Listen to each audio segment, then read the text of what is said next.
You know, most cities, when they die loudly. They burn, they crumble, they get conquered. But what if a city chose to just leave? Today, we're diving into the coastal folklore of Dwaraka, a legendary city that's said to have literally walked, step by step, right into the sea. It's an incredible story, so let's get into it. This one line, passed down for generations by sailors and fishermen, really gets to the heart of what makes this legend so different. See, it wasn't about destruction, it was about a choice. Okay, so how does a city just pack up and vanish into the ocean?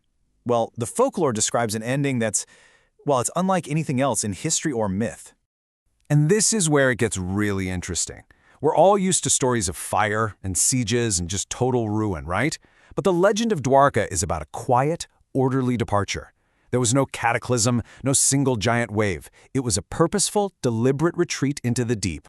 And this is a really crucial point. Long before the story ever got written down in big religious texts, it lived and breathed as an oral tradition. It belonged to the people of the sea, the ones who actually spoke of seeing stone steps beneath the waves, or doorways that were only visible at low tide. For them, it wasn't a myth. They called it what used to be here. So what was it about this city that captured people's imaginations for centuries? Let's take a look at what made Dwarka so special in the first place, according to these stories. The stories don't just describe a rich city, they talk about a smart one. Dwarka wasn't built against the elements, it was built with them. It was a city designed in perfect, unbelievable harmony with the world around it. And this just illustrates that harmony so beautifully. I mean, can you imagine a city where the architecture was also a form of astronomy and oceanography? The streets weren't just for walking, they were basically celestial maps. The gates weren't just for defense, they were tuned to the rhythm of the ocean's own breath. And this deep understanding, that was the source of all its prosperity. Ships came from all over the world because Dwarka just knew the sea's moods. But this powerful connection, it came with a condition, a rule that absolutely could not be broken. You know, prosperity can be a dangerous thing. It can make us forget the very foundations it was built on. And according to the legend, that is exactly what happened in Dwaraka. Now, this wasn't some kind of curse. Think of it more as an agreement, a fundamental law of nature that the city was built upon. Humility was literally part of its architecture. The moment that people forgot that the sea was the true power, that agreement would just become void. And here's the very human part of the story. As Dwarka got wealthier, as its walls got stronger, its people started to believe they had actually conquered nature. They began listening to their own stone walls instead of the water that gave them everything. They forgot the condition. But the sea didn't react with anger. It sent these really subtle warnings, almost like a friend expressing disappointment. The tides started arriving a little late. The fresh water soured. The currents, once so predictable, became strange. The natural world was telling them something was wrong, but the city was way too busy celebrating its own success to even listen. So, when all those warnings were ignored, what came next wasn't really a punishment. It was a choice. Let's look at the city's final, dignified moments. So the sea wasn't going to destroy Dwarka. It was simply going to reclaim what was its. The city's guardians were told they could either lead their people away, preserving their history and culture, or they could stay and be forgotten completely. And they chose dignity. The folklore is so clear on this point. There was no panic, no chaos. Instead, there was this methodical, respectful preparation to leave. Homes were cleared out, temples were closed, and fires were extinguished.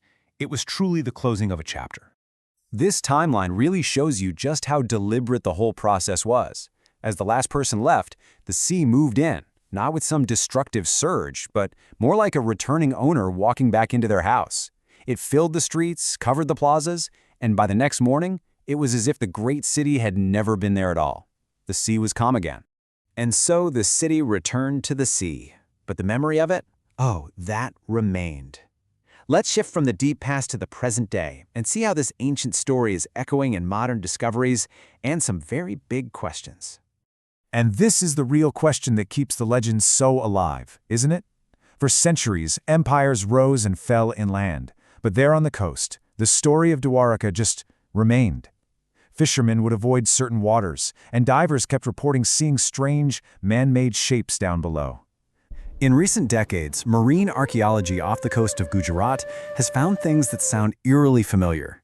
The folklore talks about stone steps, and guess what? They found submerged structures.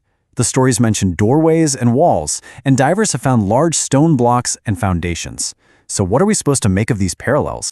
And maybe that's the real key here. While science might not call these findings proof of the legendary, the pattern is just undeniable.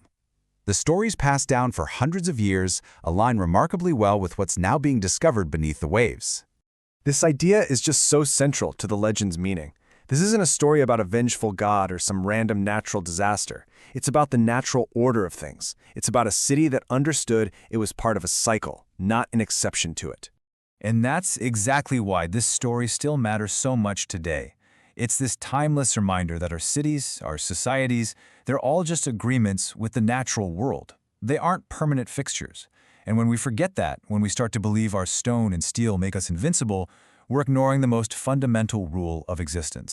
And we'll end on that really powerful thought, because maybe the greatest legacy of Dwaraka isn't sunken treasure or stone walls, but the idea of a civilization so wise, it knew when its time was over, and it chose to leave behind a beautiful story instead of a broken skeleton.